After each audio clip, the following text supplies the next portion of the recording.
In the sleepy village of St. Mary Mead, a widow's dry eyes hide a chilling secret. Eleanor Vance, poised and tearless after her husband's sudden death, burns his papers under the cover of night, while a stranger lurks at her gate. Miss Jane Marple, with her knitting and keen mind, unravels a web of forbidden experiments and a fatal choice, but who's pulling the strings? A locked box holds the truth, and a shocking betrayal threatens to bury it forever. Dare you discover what lies beneath her silence? Chapter 1.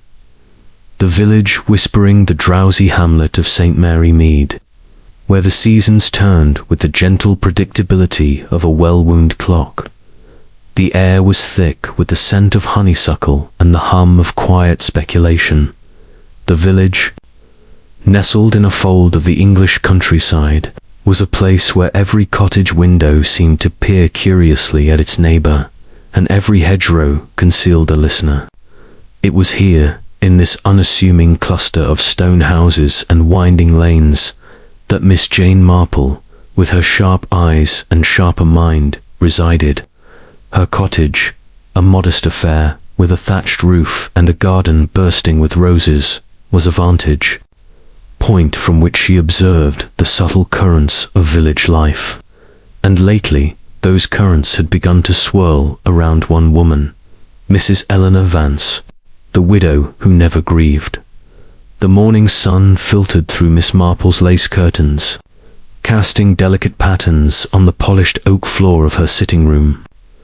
She sat in her favourite armchair, a skein of pale blue wool in her lap, her knitting needles clicking with the steady rhythm of a metronome. Her hands, though aged, moved with the precision of long practice, each stitch a testament to her patience, and her penchant for unravelling knots both in yarn and in human affairs. Across from her, Lily, her young maid, was bustling about, setting a tea tray on the low table with a clatter that betrayed her eagerness to share the morning's gossip. "It's the talk of the village," Miss Lily said, her cheeks flushed as she arranged the teacups. "Mrs. Vance, up at Vance House, she's not shed a tear, not one, since the doctor passed. 6 months now, and her as calm as a summer's day. They're saying it's unnatural." Miss Marple's needles paused for a fraction of a second, her mild blue eyes lifting to meet Lily's. "Unnatural, you say?" Her voice was soft, almost absent, but there was a glint in her gaze that suggested her mind was already at work. "Grief, Lily, is a curious thing. Some wear it like a cloak, others carry it in silence. We mustn't judge too hastily." Lily, undeterred, leaned closer, lowering her voice as if the walls themselves might carry her words to the high street. "But that's not all, miss. Mr. Higgs, the butcher, says he saw her laughing, actually laughing, with that new gardener of hers, not a week after the funeral. And Mrs. Bantry swears she saw Mrs. Vance at the church bazaar, buying ribbons, as if nothing had happened. Ribbons, miss, in widow's weeds." Miss Marple resumed her knitting, her lips pursing slightly. "Mrs. Bantry has a flair for the dramatic," she remarked, "but her eyes are keen. Tell me, Lily, what else does the village say?" Lily, delighted to be the bearer of news, launched into a litany of observations. The postman had noted Mrs. Vance's habit of burning letters in her fireplace late at night, the smoke curling from the chimney long after respectable hours. The vicar's wife, Mrs. Clement, had remarked on the widow's absence from the weekly prayer meetings, though she attended Sunday services with impeccable regularity.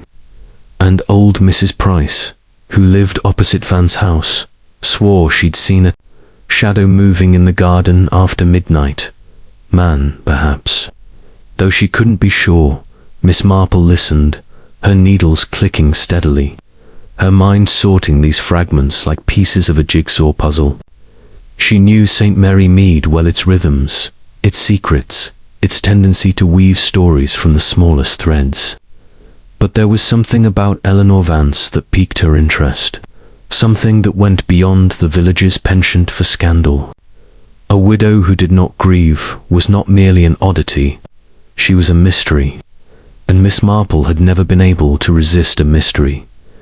Eleanor Vance had come to St. Mary Mead 5 years ago, when Dr. Arthur Vance, a respected physician, had purchased the grand but slightly dilapidated Vance House on the edge of the village. The couple had been a striking pair, he, with his silver hair and kind, if distracted, demeanor, she, a woman of 40, with dark hair swept into an elegant chignon, and eyes that seemed to hold a private amusement. They had settled into village life with ease, Dr. Vance tending to ailments from colds to broken bones, while Eleanor charmed the Women's Institute with her quiet grace. But now, with the doctor gone, Eleanor remained alone in that great house, her composure unbroken, her mourning attire pristine but oddly devoid of sorrow. Miss Marple set her knitting aside and rose, smoothing her skirt. "I believe, Lily, that a condolence call is in order. It's been too long since I paid my respects to Mrs. Vance. Fetch my hat, and I'll take some of those scones you baked yesterday. They'll do nicely." Lily's eyes widened. "You're going to Vance House, miss? Oh, do, be careful. There's something queer about her, I swear it." Miss Marple smiled faintly. "Queer, perhaps, but not necessarily sinister. We shall see." The walk to Vance House was a pleasant one, the lane lined with blackberry bushes and the air alive with the hum of bees.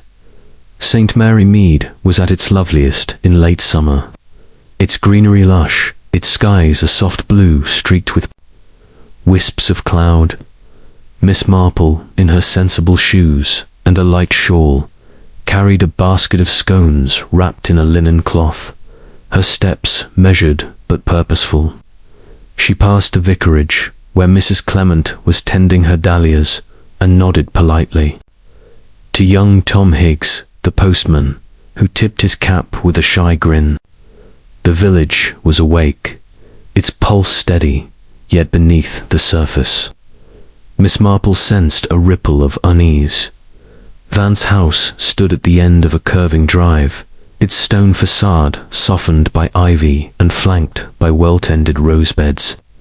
It was a handsome house, though its size seemed excessive for a widow living alone.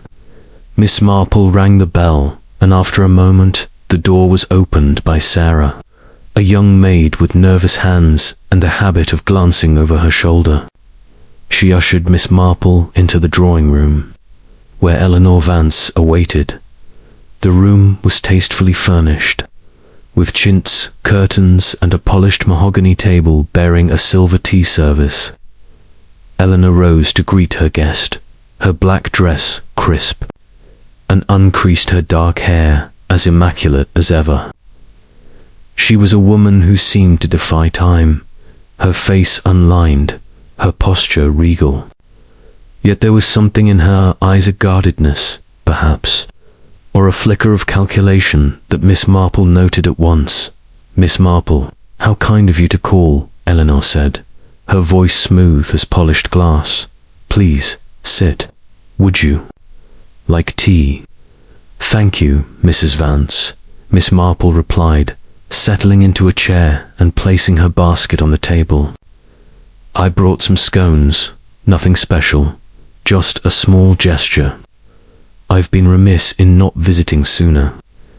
Eleanor's smile was polite, almost practiced. "You're very thoughtful. The village has been attentive, shall we say, since Arthur's passing." Miss Marple inclined her head, her expression one of gentle sympathy. "Loss is a heavy burden, and villagers, I'm afraid, are seldom discreet. They mean well, of course, but curiosity often gets the better of them." Eleanor's lips twitched, as if suppressing a wry amusement. "Indeed, I've heard the whispers, how I don't grieve properly, how I carry on as if nothing has changed. But what do they expect? Sobs in the street. A widow's veil forever drawn. Her candour surprised Miss Marple, though she gave no sign of it. People expect what they know, she said mildly. But grief, like love, is a private matter. We each bear it in our own way. Eleanor poured the tea with steady hands, her movements graceful but deliberate. Arthur was a good man, she said, passing a cup to Miss Marple. His work consumed him, but he was devoted to his patients. I manage as I must. Miss Marple sipped her tea, noting the faint tremor in Eleanor's voice when she spoke her husband's name. It was not grief, precisely, but something else, resignation, perhaps, or a carefully guarded secret. The room was silent, save for the tick of a grandfather clock in the corner, its pendulum swinging with measured inevitability. Miss Marple's eyes wandered to the mantel, where a single photograph of Dr. Vance stood, his face serious but kind. There were no other mementos, no tokens of mourning, no wilted flowers, no folded handkerchiefs. They spoke for a time of trivial things, the weather, the upcoming harvest festival, the new curate's unfortunate tendency to mumble during sermons. Eleanor was a perfect hostess, her responses polite but never effusive. Yet Miss Marple sensed a barrier, an invisible wall that kept her at a distance. When she rose to leave, Eleanor accompanied her to the door, her smile as serene as ever. "Do call again," Eleanor said, her tone courteous but final. "It's good to have company." Miss Marple nodded, her own smile warm but probing. "I shall, Mrs. Vance. And if you ever need a listener, my door is always open." As she walked back down the drive, Miss Marple's mind was already at work, sifting through the morning's impressions. Eleanor Vance was no ordinary widow, that much was clear. Her composure was not merely stoic. It was a shield, carefully crafted to deflect scrutiny. But what lay behind it? Guilt, fear, or something altogether more complex? Back at her cottage, Miss Marple settled into her armchair. Her knitting resumed, but her thoughts far from the wool in her hands. She recalled a similar case in her youth. A young woman in a neighboring village who had lost her fiancé and carried on with such cheerfulness that the locals dubbed her heartless. It had turned out, of course, that the fiancé had been a scoundrel, and the woman's relief at his death had been mistaken for callousness. Could Eleanor Vance be hiding a similar truth, or was there something darker at play? The afternoon passed quietly, with Lily bustling in and out, bringing snippets of village talk. Mrs. Bantry had called, full of speculation about Eleanor's finances. Dr. Vance's practice had been lucrative, but there were rumours of debts, perhaps tied to his research. The postman mentioned a letter from London, addressed to Eleanor in a bold, unfamiliar hand. And old Mrs. Price, ever vigilant, insisted she'd seen that shadow in the garden again, though her eyesight was not what it once was. Miss Marple listened, her needles clicking, her mind weaving a tapestry of possibilities. She knew better than to trust village gossip outright, but she also knew that within its exaggerations lay grains of truth. Eleanor Vance was a puzzle, and Miss Marple was determined to solve her. She decided to attend the next Women's Institute meeting, where tongues would surely wag, and to keep a closer eye on Vance House. If there was a secret in that grand ivor-clad mansion, she would find it not through confrontation, but through the quiet observation that had always been her greatest weapon. As evening fell, Miss Marple stood at her window, gazing toward the silhouette of Vance House against the darkening sky. A single light burned in an upstairs window, steady and unyielding, like Eleanor herself. "A widow who never grieves," Miss Marple murmured, her fingers tracing the edge of her shawl. "But why? That, my dear, is the question." The village of St. Mary Mead slept, its secrets tucked away in the shadows. But Miss Marple, with her gentle smile and relentless curiosity, was wide awake, her mind already threading the needle through the first stitch of a mystery that promised to be as intricate as any she had ever unraveled. Chapter 2. The Doctor's Legacy. The late summer sun hung low over St. Mary Mead, casting long shadows across the village green as Miss Jane Marple made her way to the Women's Institute meeting. Her basket swung lightly on her arm, filled with a few jars of her homemade gooseberry jam, a contribution to the evening's refreshment table. The air was warm, scented with cut grass and the faint tang of wood smoke, and the village was alive with its usual children scampering home from play, the baker's boy rattling by on his bicycle, and the distant chime of the church bell, marking the hour. Yet beneath this tranquil surface, Miss Marple sensed a current of disquiet, a murmur of suspicion that centered, as it so often did, on Vance House and its enigmatic occupant, Mrs. Eleanor Vance. The Women's Institute Hall, a sturdy brick building with a sagging roof, was already bustling when Miss Marple arrived. Women in sensible hats and floral dresses milled about, their voices a cheerful cacophony as they discussed everything, from the price of eggs to the scandalous brevity of the new curate's sermons. Miss Marple slipped in quietly, nodding to acquaintances and exchanging pleasantries, her eyes scanning the room for those most likely to have fresh tidings about the widow. She spotted Mrs. Dolly Bantry near the tea urn, her face alight with the fervour of a born storyteller, and made her way over, her expression one of mild curiosity. "Dolly, my dear," Miss Marple said, setting her basket on the table, "you're looking positively radiant. Has something exciting happened?" Mrs. Bantry, whose husband, Colonel Bantry, was a pillar of the village's golfing set, needed no further prompting. She leaned forward, her voice dropping to a conspiratorial whisper. "Jane, you'll never guess what I've heard about Eleanor. Vance, it's about the doctors. Will quite the talk at the Red Lion last night. Apparently he left her everything, lock, stock, and barrel, but there's a catch. A locked box, held at Mr. Petherbridge's office, that only she can open, and she hasn't so much as asked about it." Miss Marple's eyebrows lifted slightly, though her face remained serene. "A locked box, you say? How intriguing. Did anyone mention what might be inside?" Mrs. Bantry shook her head, her earrings jangling. "Not a clue, but you know how people talk. Some say it's a fortune in bonds, others reckon it's some medical secret papers from his research. Perhaps. Dr. Vance was always scribbling away, wasn't he? Always going on about hearts and such." Miss Marple nodded thoughtfully, her mind filing away this new piece of information. Dr. Arthur Vance had been no ordinary country doctor.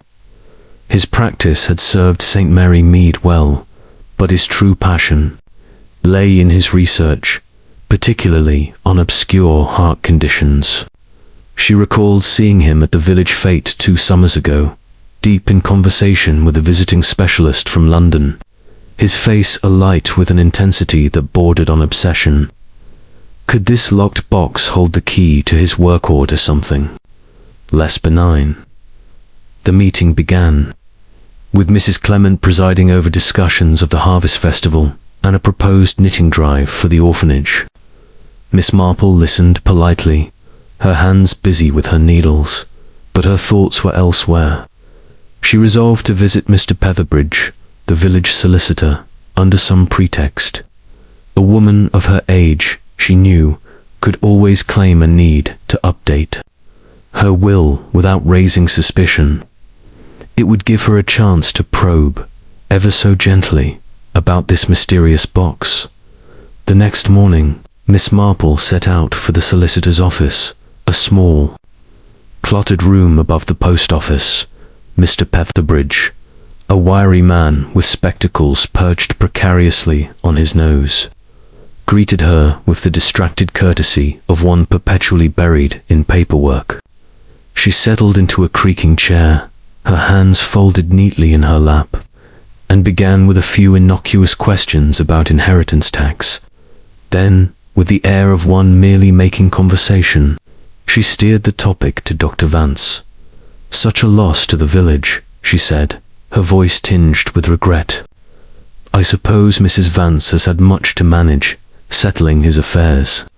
It must be a comfort to her, knowing he left everything in order." Mr. Petherbridge adjusted his spectacles, his expression cautious. "Oh, quite. Dr. Vance was meticulous. You know, his will was straightforward, everything to his wife, as you'd expect. Though there is that curious provision about the box." Miss Marple's eyes brightened, though she kept her tone casual. "A box? How unusual. Some family heirloom, perhaps?"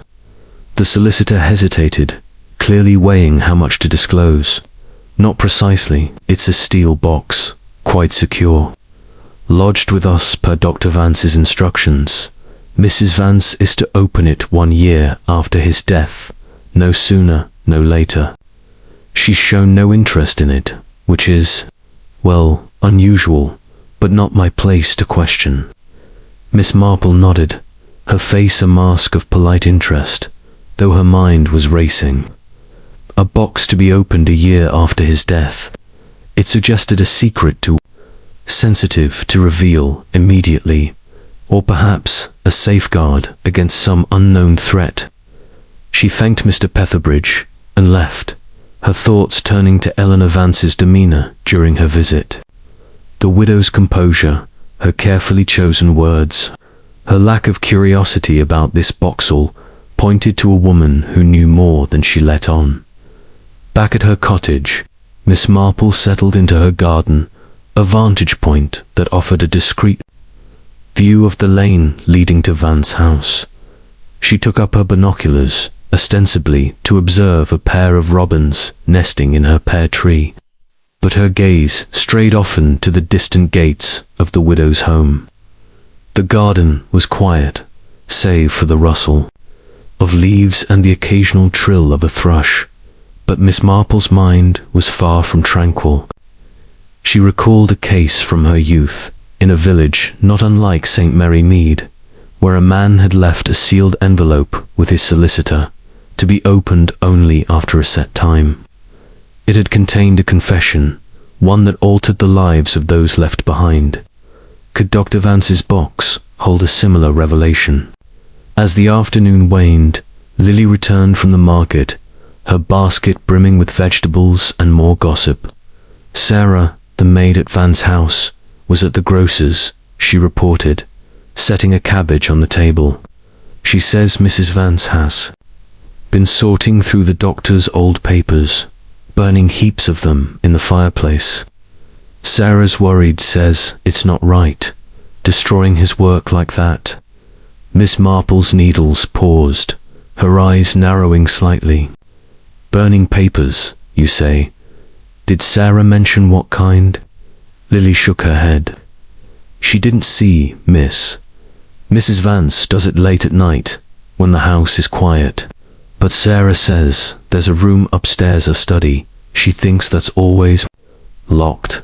Mrs. Vance says it's the doctor's, left just as it was." Miss Marple resumed her knitting, her mind weaving a new thread into the pattern. A locked study, burned papers, a mysterious box. These were not the actions of a grieving widow, but of one with something to conceal. She thought of Eleanor's serene face, her steady hands pouring tea, and wondered what lay beneath that polished exterior. Was it guilt, fear, or simply the desire to protect her husband's memory? That evening, as the village settled into its quiet routine, Miss Marple sat by her fire, a cup of chamomile tea at her elbow. She considered Dr. Vance's reputation, a man of science, respected but not universally loved. There had been whispers, years ago, of a patient who died unexpectedly under his care, though no blame was ever proven. And there was his research, which had drawn visitors from London's serious men in dark suits, their briefcases bulging with papers. Had Dr. Vance stumbled upon something dangerous, something that required his widow to guard it so fiercely? Miss Marple's thoughts were interrupted by a knock at the door. It was young Tom Higgs, the postman, his cap askew and his face flushed with excitement. "Miss Marple, I thought you'd want to know," he said, glancing over his shoulder as if expecting to be overheard. "I saw someone near Vance House last night. Late it was. A man, I reckon, in a dark coat, standing by the gate. He didn't see me, but I saw him clear as day." Miss Marple's eyes sharpened. "A man, you say? Did you recognize him?" Tom shook his head. "Not from here, miss. Too tall for anyone local, and he moved quick, like he didn't want to be seen. I told Constable Polk, but he says it's probably nothing." Miss Marple thanked him, her mind already turning this new piece over. A stranger at Vance House, papers burned, a locked box. What did it all mean? She knew better than to leap to conclusions, but the pieces were beginning to form a picture, one that hinted at secrets buried deep within the walls of Vance House. As she returned to her knitting, the firelight casting flickering shadows on the walls, Miss Marple felt a familiar stirring, a sense that she was on the cusp of unraveling something complex and perhaps dangerous. Eleanor Vance was no ordinary widow, and Dr. Vance's legacy was no simple matter of inheritance. There was a story here, one that St. Mary Mead would not easily forget, and Miss Marple was determined to uncover it, one careful stitch at a time. Chapter 3. The curious Wilther autumn winds had begun to whisper through St. Mary Mead, carrying with them the first hints of chill and the rustle of falling leaves. Miss Jane Marple, ever attuned to the subtle shifts in weather and human behavior, alike noted how the village seemed to huddle closer under the greying skies, its inhabitants drawing inward as the days shortened. Yet the gossip, that perennial bloom, showed no signs of wilting. If anything, it flourished in the cozy confines of tea-rooms and parlours, and at the forefront of every conversation was the enigmatic figure of Mrs. Eleanor Vance, the widow whose composure continued to baffle and intrigue. Miss Marple, seated at her writing desk with a sheaf of notepaper before her, pondered the fragments she had gathered thus far. The burned papers, the locked study, the mysterious stranger glimpsed at the gate. These were threads in a tapestry that was slowly taking shape. But the revelation about Dr. Vance's will, overheard at the Women's Institute, added a new dimension, one that suggested forethought and secrecy on the part of the deceased. A locked box, to be opened only by Eleanor, and only after a full year had passed. It was the sort of detail that spoke volumes, hinting at revelations too potent for immediate disclosure. Determined to learn more, Miss Marple decided upon a course of action. She would visit Mr. Petherbridge again, this time with a more direct pretext. Her own will, though modest, could always benefit from a review, especially with the changing tax laws that Mrs. Bantry had mentioned in passing. It was a plausible excuse, one that would allow her to steer the conversation toward the Vance estate without arousing undue suspicion. She penned a brief note requesting an appointment, sealed it with a dab of wax, and handed it to Lily to post. The solicitor's office, perched above the post office like a watchful owl, was as cluttered as ever when Miss Marple arrived 2 days later.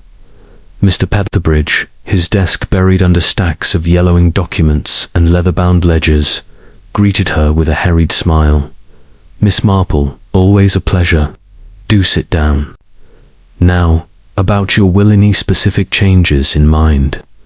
Miss Marple settled into the worn armchair, her hands clasped over her handbag. "Nothing drastic, Mr. Petherbridge. Perhaps a small bequest to the church fund, and ensuring my niece's inheritance is clear. But tell me, how fares the village? I hear you've been busy with the Vance affairs." The solicitor nodded, shuffling papers. "Indeed, a straightforward estate, but with its peculiarities. Dr. Vance was a precise man, his instructions were explicit." Miss Marple leaned forward slightly, her eyes bright with interest. "Peculiarities? Oh, do share, if it's not confidential. The village is a buzz, you know." Mr. Petherbridge hesitated, then, perhaps sensing no harm in generalities, continued. "Well, the bulk goes to Mrs. Vance, as expected. But there's this boxer, sturdy thing, sealed and deposited here months before his death. His will stipulates it's for her eyes only, to be opened precisely 1 year after his passing. She's not inquired about it once, which is ... unusual." Miss Marple's mind raced, though her expression remained one of mild surprise. "How extraordinary. Did he give any reason for the delay?" "None that he shared with me," the solicitor replied, adjusting his spectacles. "He was adamant about the timing, though, said it was for her protection." "Protection from what?" "I couldn't say." "Protection?" The word lingered in Miss Marple's thoughts as she left the office, her steps measured along the high street. Protection from scandal, perhaps, or from danger. She recalled a distant cousin whose husband had left a similar provision in his will. Confession of embezzlement, timed to coincide with the statute of limitations. Could Dr. Vance have harbored a similar secret, one that Eleanor was content to let lie dormant? The afternoon found Miss Marple in her garden, tending to her late-blooming asters with a pair of secateurs. From this spot, she could observe the comings and goings along the lane to Vance House. As she clipped away faded blooms, her mind clipped away at the mystery. Eleanor had shown no interest in the box, which suggested she either knew its contents or feared them. And the burned papers, were they related? Destroying evidence, or merely clearing the past? Lily emerged from the cottage, a tray of tea in hand. "Miss, you've been out here ages. And there's news from Sarashee, says Mrs. Vance received a telegram yesterday, from London.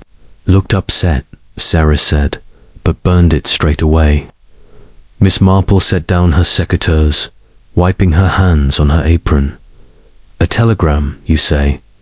How intriguing. Did Sarah catch any details?" "Only that it was from a Dr. Grayson, colleague of the late doctor's. Perhaps." Mrs. Vance went pale, then tossed it in the fire. Dr. Grey, the name tugged at Miss Marple's memory. Hadn't Dr. Vance mentioned a London specialist by that name during a village lecture on heart ailments? She resolved to inquire further, perhaps through her old friend Dr. Haydock, the village physician who had taken over Vance's practice. That evening, Miss Marple penned a letter to Dr. Haydock, inviting him for tea the next day. He arrived promptly, his ruddy face beaming as he settled into the sitting room. "Jane, always a treat. What's on your mind? Not your rheumatism, I hope." Miss Marple poured the tea, her smile disarming. "Nothing so mundane, Doctor. I'm curious about poor Dr. Vance's work. He was researching heart conditions, wasn't he? Did he ever mention a Dr. Grey?" Haydock's brow furrowed. "Grey, Lionel Grey, you mean? Brilliant chap, but controversial. Vance." collaborated with him on some papers, something about experimental treatments for arrhythmias. Grey was struck off a few years back. Those unethical trials, rumors of falsified data. Why do you ask? Miss Marple's eyes gleamed. Just village talk. Mrs. Vance received a telegram from him, apparently. Burned it immediately. Haydock whistled softly. That's odd. Vance broke ties with Grey after the scandal. Said he was dangerous. If Grey's contacting the widow, it can't be good. As Haydock departed, Miss Marple's thoughts turned darker. A disgraced colleague, a locked box, a burned telegram. The pieces suggested a legacy tainted by more than grief. She wondered if Eleanor's lack of mourning stemmed not from indifference, but from knowledge of her husband's misdeeds. Had Dr. Vance been involved in Grey's unethical work? And was the box a confession, timed to protect Eleanor until the dust settled? The next day, Miss Marple took a stroll past Vance House, her pace leisurely but her eyes sharp. The gates were open and she glimpsed Eleanor in the garden, kneeling among the roses with gardening gloves and shears. The widow looked up, her face composed, and waved politely. Miss Marple, a fine day for a walk. Indeed, Miss Marple replied, approaching the gate. Your roses are splendid. Mine are fading already. Eleanor stood, brushing soil from her knees. Arthur's favourites. He spent hours here. Would you like a cutting? Miss Marple accepted, noting the faint shadows under Eleanor's eye signs of sleepless nights. Perhaps, as they chatted about pruning techniques, Miss Marple gently probed. You must miss his guidance in the garden and elsewhere. Eleanor's smile was tight. I manage. His work keeps me busy, sorting things. His research, you mean? Miss Marple ventured. Such a legacy. Eleanor's expression flickered, a momentary crack in her facade. Legacy. More a burden, sometimes. But one must carry on. As Miss Marple departed with her rose-cutting, she felt a pang of sympathy mingled with suspicion. Eleanor was guarding something fiercely, but was it her husband's honor or her own complicity? The curious will, with its timed revelation, loomed. Larger in her mind, a ticking clock and the mystery of the widow who never grieved. Back home, Miss Marple planted the cutting in a pot by her window, her fingers gentle with the soil. She watched as dusk fell over St. Mary Mead, the lights of Vance House twinkling in the distance. The village slept, but Miss Marple's mind did not, piecing together the puzzle with the patience of one who knew that secrets, like roses, bloomed in their own time. Chapter 4. The shadow of doubt. The leaves of St. Mary Mead had begun to turn, painting the village in hues of gold and crimson as autumn asserted its gentle hold. Miss Jane Marple, wrapped in a light woolen shawl against the crisp air, found herself increasingly drawn into the web of speculation surrounding Eleanor Vance. The widow's unyielding serenity, far from allaying suspicions, had only deepened them, casting long shadows over the once placid rhythms of village life. Whispers in the shops and at the church gate spoke of her as a woman untouched by sorrow, her dry eyes a silent accusation against the natural order of grief. Miss Marple, ever the observer, had taken to her garden more frequently, her binoculars at hand under the guise of bird watching. From her vantage point, she could see the comings and goings at Vance House, noting the patterns that others might dismiss as mundane. The postman's daily visits, the grocer's boy with his deliveries, and occasionally the shadowy figure that young Tom Higgs had mentioned, a man whose presence seemed to evade the light of day. One evening, as the sun dipped below the horizon, painting the sky in fiery streaks, Miss Marple spotted him again. He was a lean man, clad in a dark overcoat that blended with the gathering dusk, his hat pulled low over his brow. He lingered by the side gate of Vance House, glancing about before slipping through like a wraith. Miss Marple's heart quickened. This was no casual caller. She set down her binoculars and hurried indoors, her mind already formulating a plan. "Lily," she called, her voice steady despite the excitement bubbling within. "I believe I'll take a stroll this evening. The air is invigorating." Lily, polishing the silver in the kitchen, looked up with a frown. "At this hour, miss, it's getting dark. And with all the talk, ... Miss Marple smiled reassuringly. "Nonsense, my dear. St. Mary Mead is as safe as houses. I'll not be long." Armed with her umbrella precaution against both rain and unforeseen encounters, Miss Marple set out along the lane. The village was quieting, windows glowing with lamplight as families gathered for supper. She walked with purpose, but without haste, her sensible shoes crunching softly on the gravel. As she approached Vance House, she slowed, her eyes scanning the shadows. The man was nowhere in sight, but a faint light emanated from a downstairs window, flickering as if someone moved within. She paused at the gate, debating whether to ring the bell. A direct approach might yield answers, but it could also alert Eleanor to her suspicions. Instead, she circled the property discreetly, keeping to the hedgerow. From this angle, she glimpsed the side door ajar, a sliver of light spilling onto the path. Voices drifted out low, urgent tones that carried on the night air. ...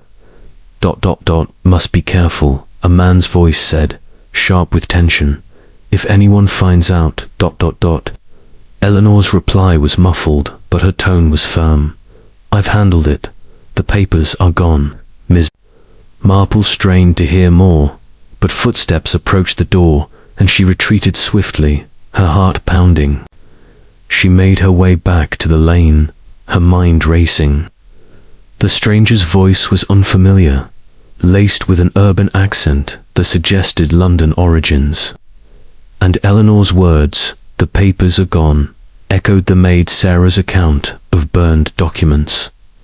What papers, and why the secrecy? The next morning, Miss Marple visited the village library, a quaint room lined with dusty shelves and presided over by Miss Weatherby, a spinster with a memory for details rivaling her own. "I'm researching local history," Miss Marple said, her tone casual. "Anything on Dr. Vance's family, or perhaps his professional associates?" Miss Weatherby adjusted her pince-nez. "Dr. Vance? He contributed articles to the medical journal we subscribed to, and there was that piece in the London Times about his collaboration with Dr. Grey for the scandal, of course." Miss Marple's interest sharpened. "Scandal? Do refresh my memory." Dr. Grey was accused of unethical experiments, testing unapproved drugs on patients. Lost his license. Vance distanced himself, but some said he was involved early on, armed. With this, Miss Marple wrote again to Dr. Haydock, enclosing clippings from the library. His reply arrived promptly. Grey's work involved a compound for heart rhythm disorders, promising but risky. Vance caught a paper, then withdrew. If Grey's seeking Vance's notes, it could be trouble. Trouble, indeed, Miss Marple thought as she sipped her afternoon tea. The stranger, could he be Grey himself, or an emissary? And Eleanor, burning papers, was she destroying evidence of her husband's complicity? That afternoon, Mrs. Bantry dropped by, her face flushed with news. "Jane, you'll never believe it. Colonel Melchett says there's been a burglary in the next village medical offices, ransacked, papers stolen. Thinks it's linked to some London ring. Miss Marple's needles clicked. Faster. How dreadful. Any connection to our Dr. Vance? Mrs. Bantry leaned in. Melchett mentioned Vance's name came up in inquiries. Something about shared research. The shadow of doubt lengthened. Miss Marple decided to confront Eleanor indirectly. She invited the widow for tea, citing a shared interest in gardening. Eleanor arrived punctually, her black attire impeccable, her smile polite as they sat in the sunlit parlour. Miss Marple steered the conversation. The village is uneasy with these burglaries. One wonders if it's safe. Eleanor's cup paused midway. Burglaries, I hadn't heard. Oh yes, Miss Marple said innocently. Medical offices, papers taken. Reminds me of that Grey affair. Such a pity for poor Dr. Vance. Eleanor's face paled slightly, but she recovered. Ancient history. Arthur moved on. Miss Marple noted the evasion. Still, if someone sought his old notes. Eleanor set her cup down firmly. His notes are private. I've ensured that. As Eleanor departed, Miss Marple watched from the window, seeing the widow glance back with a flicker of unease. The doubt was mutual, now Eleanor suspected her probing. That night, Miss Marple lay awake, piecing it together. The stranger, the burned papers, the locked box. Perhaps Vance had evidence against Grey, hidden away. Eleanor, loyal or fearful, was protecting it. But from whom, and at what cost? The moon cast shadows across her room, mirroring the doubts. In her mind, St. Mary Mead slept, but secrets stirred, and Miss Marple knew the truth would emerge, casting light on the widow's unweeping heart. Chapter 5. The servant's tale. The mists of early autumn clung to the lanes of St. Mary Mead like a veil, softening the outlines of cottages and trees as Miss Jane Marple made her way to the market square. The air was crisp, carrying the earthy scent of harvested fields and the faint aroma of baking bread from the village bakery. Market day was a bustling affair, with farmers hawking their wares from wooden stalls, women bartering over baskets of apples and pears, and children darting underfoot in pursuit of stray puppies. It was here, amid the chatter and clatter, that secrets often surfaced, traded as freely as the seasons produce. Miss Marple, her shopping basket hooked over her arm, navigated the crowd with her customary grace, her eyes sharp beneath the brim of her sensible hat. She had come not only for provisions, but for information, knowing that the market was a fertile ground for gossip. Lily, her devoted maid, had proven invaluable in this regard, forging a friendship with Sarah, the young servant at Vance House. Sarah, with her wide eyes and trusting nature, had become a conduit for details that might otherwise remain hidden. Behind the walls of the widow's domain, Lily had returned from a previous market outing bubbling with revelations. Her voice hushed as she recounted Sarah's confidences in the cozy kitchen of Miss Marple's cottage. "She's burning letters, miss," Lily had said, her hands flour-dusted from kneading dough. "Every night, after the house is quiet, Mrs. Vance sits by the fire and feeds them to the flames. Sarah's seen the ashes bits of paper with fancy writing. From London, she thinks." Miss Marple, stirring her tea, had nodded thoughtfully. "Letters, you say? And does Sarah know from whom?" Lily shook her head.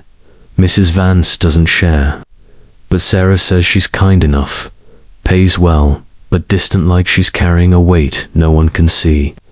And there's that room upstairs, the doctor's study, locked tight since he passed. Mrs. Vance says it's to stay that way, a memorial of sorts." The locked room had intrigued Miss Marple. evoking memories of other cases where sealed spaces harbored more than dust and memories. She recalled a distant acquaintance whose attic room, bolted shut after a family tragedy, had concealed evidence of foul play. Could the study at Vance House hold similar secrets? And the burned letters, were they missives from Dr. Grey, the disgraced colleague, or something altogether more personal? Determined to delve deeper, Miss Marple encouraged Lily to nurture her bond with Sarah. Invite her for tea sometime, she suggested mildly. A young girl like that might appreciate a friendly ear. Lily, eager to play detective, had done just that. And now, at the market, Miss Marple spotted the two girls huddled by the cheese stall, their heads close in conversation.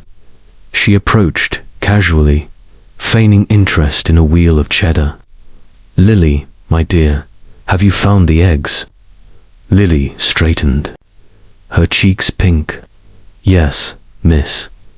And this is Sarah from Vance House." Sarah curtsied awkwardly, her apron smudged with soot from her morning duties. She was a slight girl, with mousy hair and eyes that darted like a frightened bird. "Pleased to meet you, ma'am. Lily's told me about yous, says you're ever so clever." Miss Marple smiled warmly, her manner disarming. "Nonsense, child. Just an old woman with time on her hands. How is Mrs. Vance faring?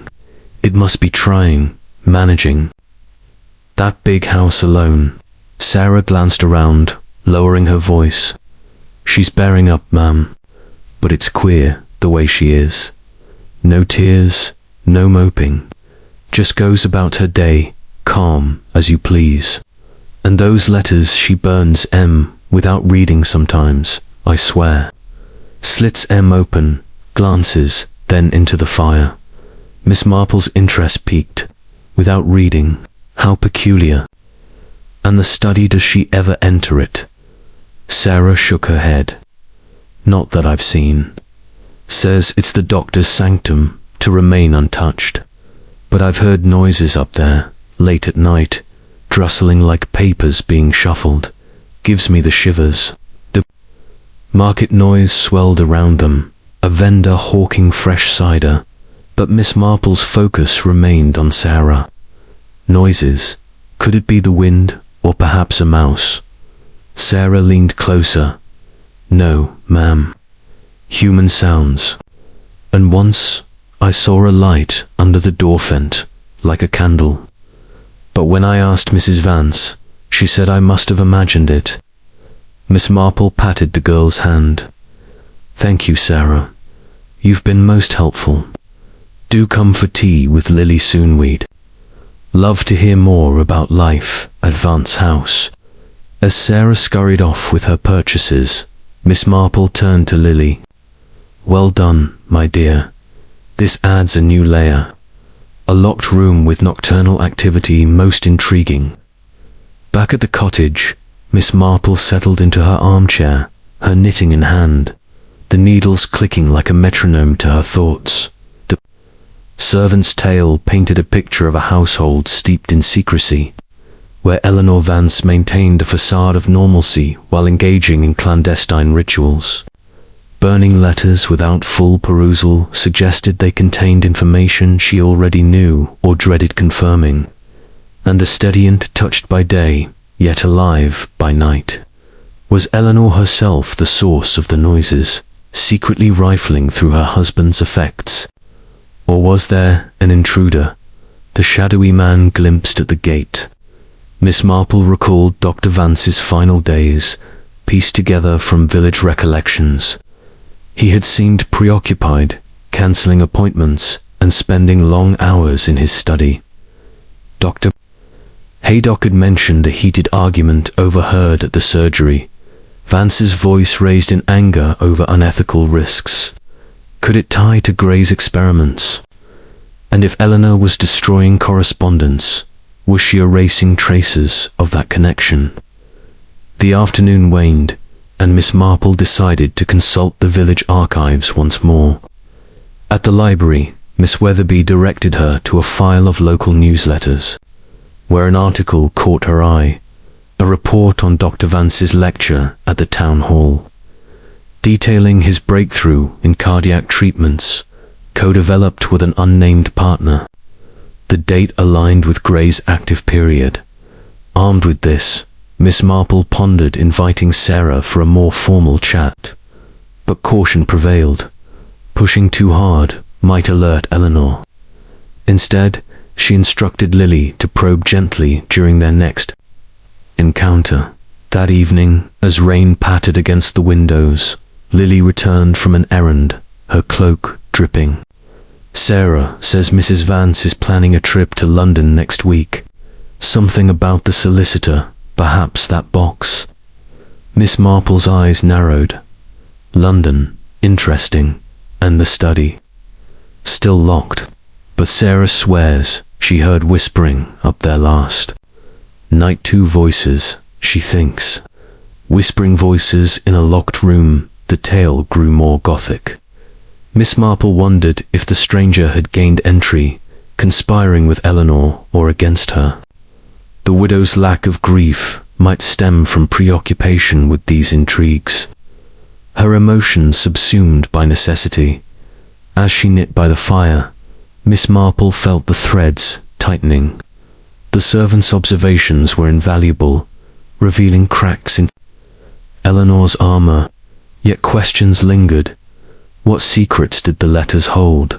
Who haunted the study? And how did it all connect to the doctor's untimely death? The rain intensified, drumming a rhythm on the roof. But Miss Marple's mind was clear, charting a course through the mystery. St. Mary Mead's surface calm belied the undercurrents, and she was determined to navigate them, one revelation at a time. Chapter 6. The Doctor's Secret. The autumn days in St. Mary Mead grew shorter, the skies a patchwork of slate and gold as the village settled into the rhythm of the season. Miss Jane Marple, with her unerring knack for sensing the beneath the surface calm, found her thoughts increasingly occupied by the puzzle of Eleanor Vance, the widow's composed exterior, the burned papers, the locked study, and the shadowy visitor all pointed to a secret rooted in Dr. Arthur Vance's life, one that seemed to cast a long shadow over his widow's present. Miss Marple, ever methodical, knew that to unravel this mystery, she needed to delve deeper into the doctor's past, particularly his professional endeavors, which seemed to hold the key to the enigma. The village library, a haven of musty tomes and yellowed periodicals, became Miss Marple's next destination. She arrived on a brisk morning, her shawl drawn tightly against the chill, and greeted Miss Weatherby, the librarian, with her usual warmth. "I'm compiling a little history of St. Mary Mead's notable figures," Miss Marple said, her tone light. "Dr. Vance was such a pillar. Have you any records of his work?" Miss Weatherby, delighted by the prospect of a research project, bustled to a shelf of bound journals. "Oh, indeed, Miss Marple. Dr. Vance published several articles in the Lancet and Medical Review, and there's a file of local clippings. Quite the scholar he was." Settling at a scarred oak table, Miss Marple pored over the materials. The articles revealed Dr. Vance's passion for cardiology, particularly his research into a rare condition known as ventricular arrhythmia, a disorder that could cause sudden, fatal heart failure. His papers, dense with technical jargon, described experiments with a compound referred to only as Compound X, designed to stabilize heart rhythms. The work was groundbreaking, earning praise from peers. But one article hinted at controversy.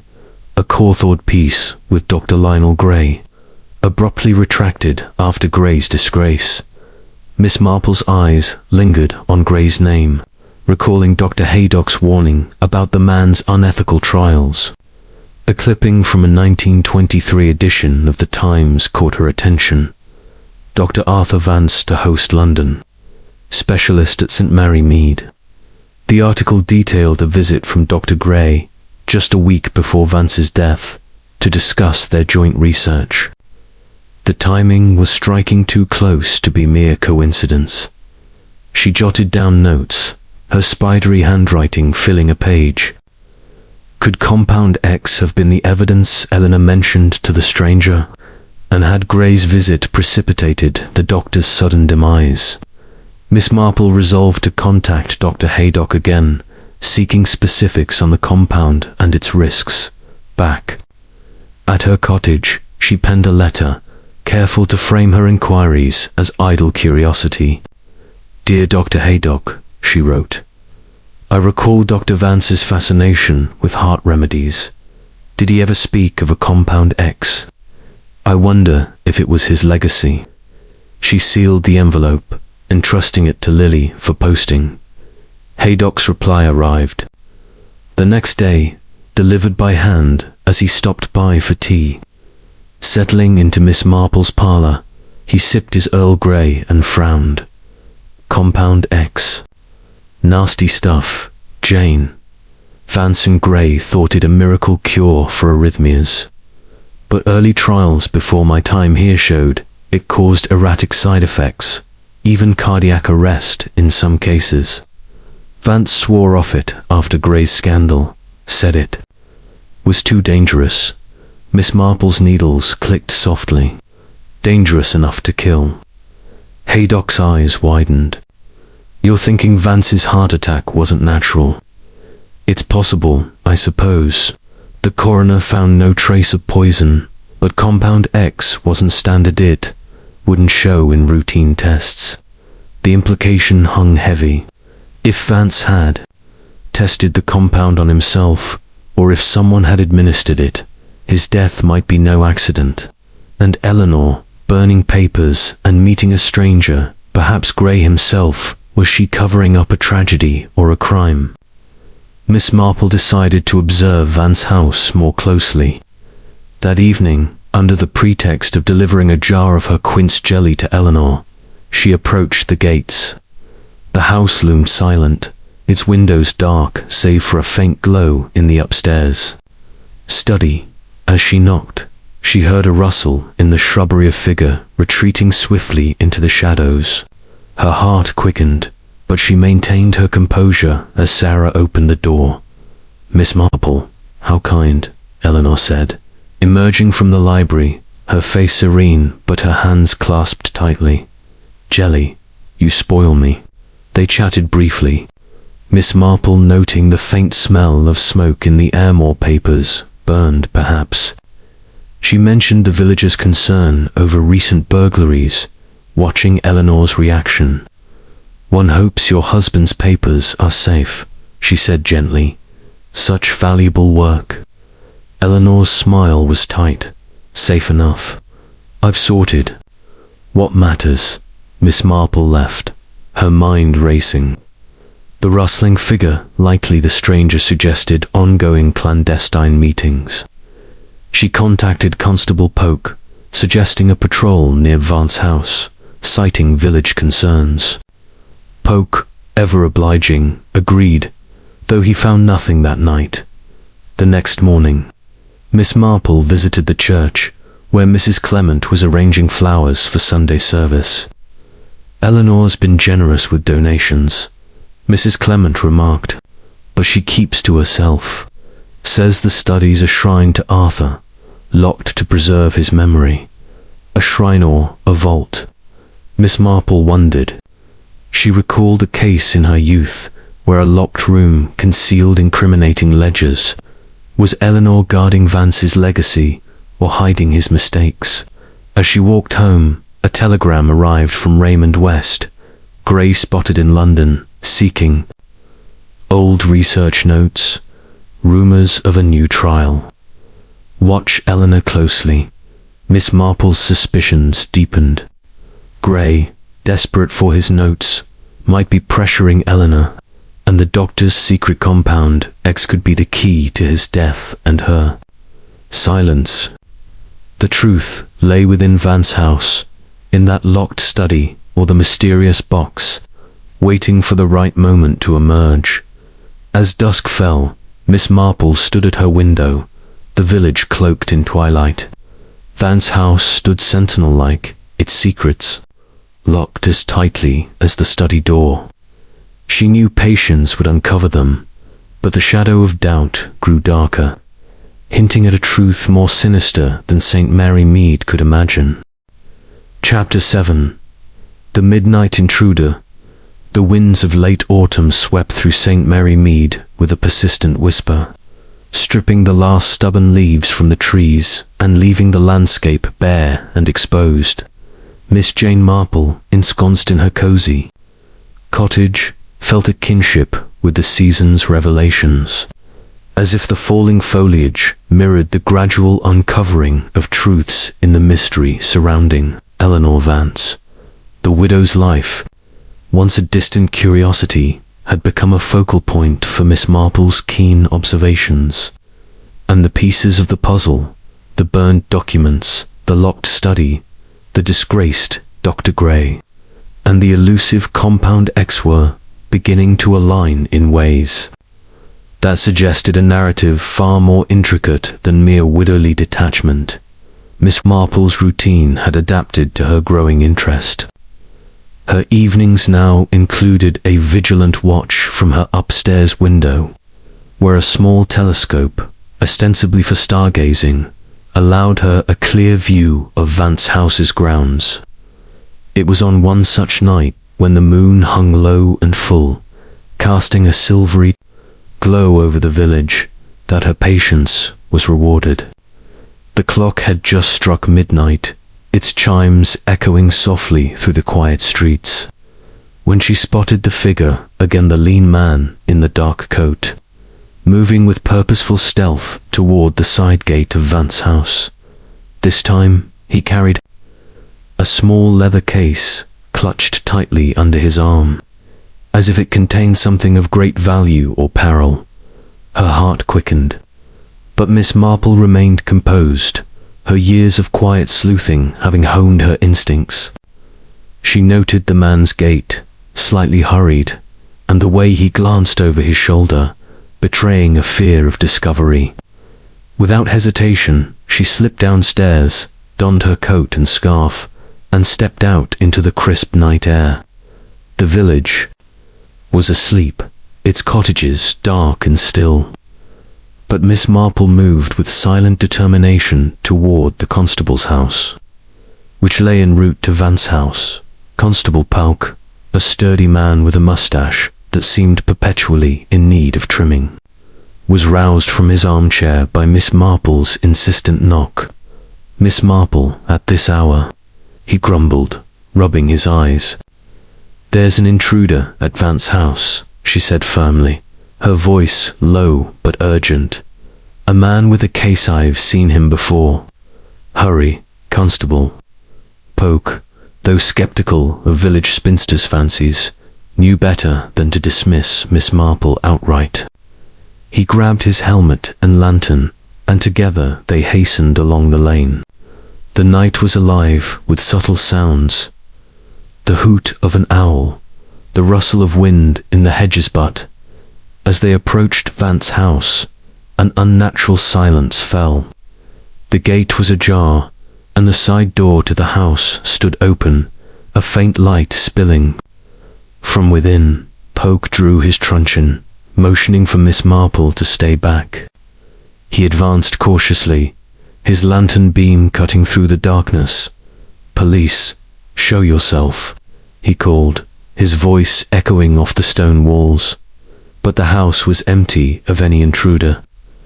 Eleanor Vance appeared at the door, wrapped in a dressing gown, her face pale in the lantern light, but her expression one of mild surprise rather than alarm. "Constable, Miss Marple, what on earth is the matter?" Pauk explained the sighting, his tone apologetic now that no threat was apparent. Eleanor shook her head, her dark hair loose about her shoulders. "I assure you, no one has been here. I was reading upstairs. Perhaps a fox or a stray cat disturbed the gate. Miss Marple, standing a few paces back, observed Eleanor's hands clenched. At her sides, knuckles white, and there, on the threshold, a faint scuff mark in the dirt, as if from a shoe heel hastily retreating. "Mrs. Vance," she said gently, "if there's any trouble, you needn't face it alone." Eleanor's eyes met hers, a flicker of something gratitude or warning, passing through them. "Thank you, but all is well. Good night." As Polk escorted Miss Marple home, he muttered about false alarms, but she was undeterred. The intruder had been there, and Eleanor was lying to protect him more herself. The case he carried, tools for burglary, or perhaps medical instruments related to Compound X. The next morning, Miss Marple pondered the events over breakfast, her toast and marmalade forgotten as she sketched a timeline in her notebook. The stranger's visits coincided with Eleanor's trips to London, as Sarah had mentioned, and now this midnight incursion. She decided to extend an invitation to Eleanor for tea, hoping to probe the widow's defenses in a more intimate setting.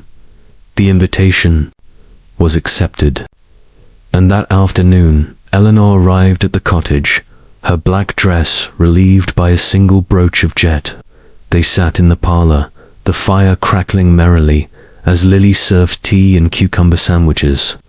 Miss Marple, her demeanour as warm as the hearth, began with pleasantries about the weather and the villagers' preparations for the winter fair. "You must feel his absence keenly, especially now, with the nights drawing in," Miss Marple said, her eyes soft but watchful as she passed the sugar bowl. Eleanor's hand trembled slightly as she stirred her tea, the spoon clinking against the china. "Arthur was a good man," she replied, her voice steady but with an underlying quiver. "I manage, as one must." Miss Marple noted the hesitation, the way Eleanor's gaze drifted to the window, as if seeking escape. "It's the small things, isn't it? The empty chair, the quiet evenings. And yet, you seem so composed. Admirable, really." Eleanor's smile faltered, a crack in her porcelain facade. Composed, perhaps, or numb. The village expects tears, but what if there are none left to shed? The admission hung in the air, laden with unspoken meaning. Miss Marple leaned forward, her voice gentle. "Sometimes grief is private, locked away like a precious secret. Or perhaps it's something else, regret or relief."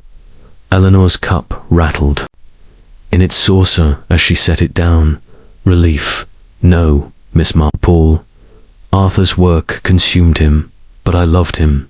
His heart. It failed him suddenly. I wish I could have done more." The tremor in her voice was unmistakable now, a hint of vulnerability that Miss Marple seized upon. "His research Compound X, was it? Dr. Haydock mentioned it was promising but perilous. Did he ever test it himself?" Eleanor's eyes widened. A flash of alarm quickly masked. "Test it? No, of course not. It was theoretical. Why do you ask?" Miss Marple smiled innocently. "Just idle chatter. But if someone say Dr. Grey sought his notes, it might explain odd visitors." Eleanor rose abruptly, her napkin falling to the floor. "I must go. Thank you for the tea." As the door closed behind her, Miss Marple sat back, her mind racing. The reaction to Compound X and Grey's name confirmed her suspicions. Eleanor knew more about her husband's death, and the midnight intruder was likely Grey, seeking the formula or evidence of its dangers. That evening, Miss Marple confided in Lily, who reported Sarah's latest observations, a small case hidden in the locked study, glimpsed when Eleanor left the door ajar. Black leather, mist like a doctor's bag. The pieces fit, Grey delivering or retrieving something related to the compound. But why? To revive the research, or to bury it forever? As midnight approached again, Miss Marple watched from her window. But Vance House remained dark and still. The intruder had vanished, but the questions lingered, a tremor in the night that promised revelations yet to come. Something was amiss, indeed, and Miss Marple was determined to uncover it, one shadowed step at a time. Chapter 8. The locked room. Winter's tentative grip had begun to tighten on St. Mary Mead, with frost etching delicate patterns on window panes, and the air carrying a bite that encouraged villagers to hurry along the lanes with collars turned up. Miss Jane Marple, however, found the season invigorating, a time when the bare trees revealed what summer's foliage concealed. Much like how circumstances could strip away pretenses to expose hidden truths, her inquiries into Eleanor Vance's world had reached a point where observation from afar no longer sufficed. She needed to penetrate the heart of the mystery, the locked study in Vance House, a room that seemed to hold the echoes of Dr. Arthur Vance's life and, perhaps, the secrets of his death. Miss Marple's plan formed gradually, born of necessity and opportunity. Sarah, the maid, had confided in Lily about an upcoming charity event in the neighboring village, where Eleanor would be speaking on behalf of the local hospital funder commitment that would keep her away for several hours. Mrs. Vance is all nerves about it, Sarah had whispered during a chance meeting at the grocer's. Says she'd be gone from noon till tea time. I'll have the house to myself. Bliss, really. Lily relayed this to Miss Marple, who saw the opening at once. With gentle persuasion, she enlisted Sarah's aid, framing it as a harmless check for the widow's well-being. Just a quick look around, my dear, Miss Marple said over tea at the cottage, her eyes kind but insistent. To ensure nothing's amiss. Villagers have their share of ne'er-do-wells, and with those burglaries, Sarah hesitated, her loyalty warring with her curiosity, but Miss Marple's reputation as a harmless old lady tipped the scales. All right, miss, but only quick as a wink. The day arrived crisp and clear, the sun a pale disk in a washed-out sky. Miss Marple watched from her garden as Eleanor's car, a sleek black sedan driven by the gardener, pulled away from Vance House at precisely 11:30. She waited a prudent half-hour, then made her way along the back paths, avoiding the main lane to evade prying eyes. Sarah met her at the kitchen door, her face flushed with excitement and a touch of fear. This way, Miss Sarah whispered, leading her through the silent house. The corridors were hushed, the air heavy with the scent of beeswax and faded roses. They ascended the stairs, Sarah's keyring jingling softly as she unlocked the study door. Mrs. Vance keeps it bolted, says it's sacred. I'll stand watch downstairs. Miss Marple stepped inside, the door clicking shut behind her. The room was a testament to a scholarly life, walls lined with bookshelves groaning under medical tomes and journals. A large oak desk dominating the center, its surface cleared but for a blotter and an inkstand. Sunlight filtered through heavy curtains, casting elongated shadows across the Persian rug. She moved carefully, her gloved hands precaution against fingerprints trailing lightly over the furnishings. First, the desk drawers, the upper ones, held mundane items, pens, a few unanswered letters from colleagues praising Vance's work. But the lower drawer resisted, locked.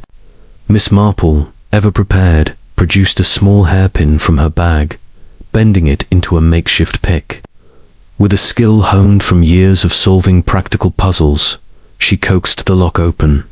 Inside lay a stack of manuscripts, yellowed and typed.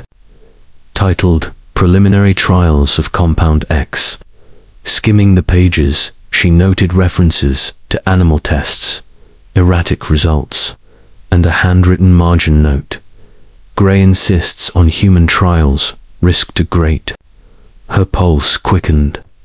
So Vance had opposed Grey's recklessness, perhaps severing ties to protect his ethics. But why hide this?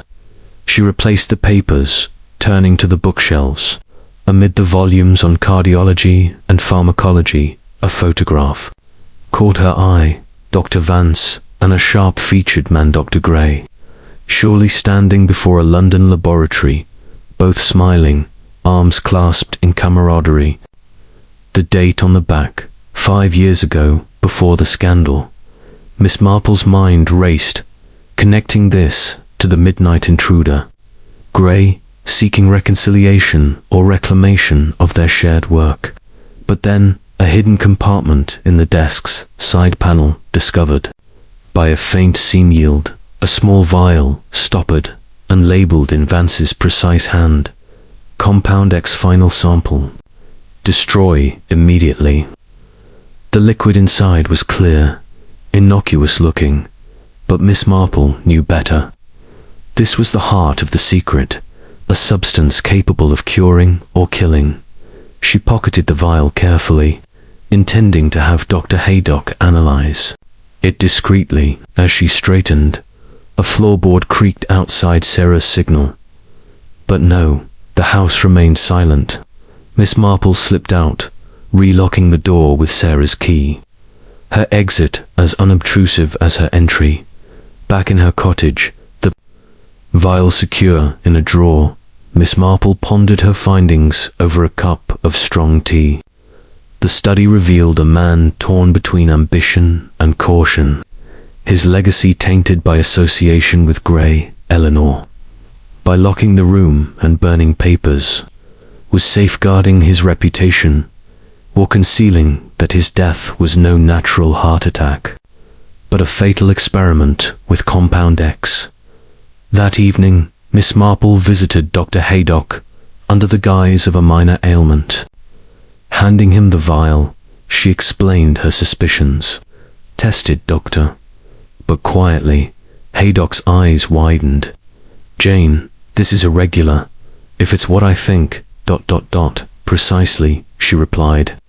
And if Vance self-administered it, Eleanor might be hiding suicide or worse. The next day, as snow flurries danced outside, Haydock returned with results. It's the compound, all right, potent enough to induce arrhythmia in high doses. Vance's symptoms match overdose. Miss Marple nodded, the puzzle clarifying. Eleanor, knowing her husband's obsession led to his end, chose silence over scandal, her lack of grief a mask for profound loss and guilt. But Grey's involvement suggested more, blackmail, perhaps. For the formula, she resolved to confront Eleanor subtly, but first, she returned the vial anonymously, slipping it through Vance House's letterbox in an envelope marked from a friend. Better to let Eleanor believe it misplaced than stolen. As night fell, Miss Marple sat by her fire, the locked room's secrets unfolding in her mind. Vance House held more mysteries, but she was closer now, the key turning in the lock of truth.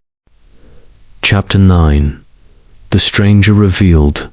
The winter solstice approached St. Mary Mead with a quiet inevitability, the days shortening like breaths held in anticipation, and the nights stretching long and dark, filled with the potential for revelations. Miss Jane Marple, whose intuition had always been her most reliable companion, felt the threads of the mystery surrounding Eleanor Vance drawing tighter, weaving a pattern that pointed inexorably toward the shadowy figure who had haunted Vance House under cover of darkness. The locked studies, secrets, the manuscripts on Compound X, the vial of the perilous substance, and the photograph linking Dr. Vance to Dr. Lionel Grey had convinced Miss Marple that the stranger was no mere phantom, but a man with a name, a history. and motives that could unlock the widow's enigmatic composure. Miss Marple's next steps were calculated with the precision of a chess master, each move designed to advance her position without alerting her quarry. She began by expanding her inquiries beyond the confines of St. Mary Mead, drawing on her network of acquaintance-sized friends, distant relatives, and former villagers who had moved to nearby towns. A letter to her nephew Raymond West, the novelist with connections in London society, had already yielded whispers of Dr. Grey's whereabouts, disgraced and reclusive. He was said to be living under the alias Mr. Leonard Black in the market town of Much Benham, some 10 miles away. Raymond's informant, a publisher with an ear for scandal, mentioned Grey's habit of frequenting a quiet cafe on the high street, where he nursed black coffee and pored over newspapers, as if seeking news of his own redemption or downfall. Armed with this intelligence, Miss Marple planned her excursion meticulously. She informed Lily of a shopping trip to Much Benham, citing the need for specialty yarns unavailable in the village shop. Plausible excuse, given her passion for knitting. Lily, ever dutiful, prepared a basket with sandwiches and a thermos, though her eyes held a spark of curiosity. "Do take care, Miss Strange folks in those towns." Miss Marple smiled reassuringly. "I shall, my dear, but one must venture out to find what one seeks."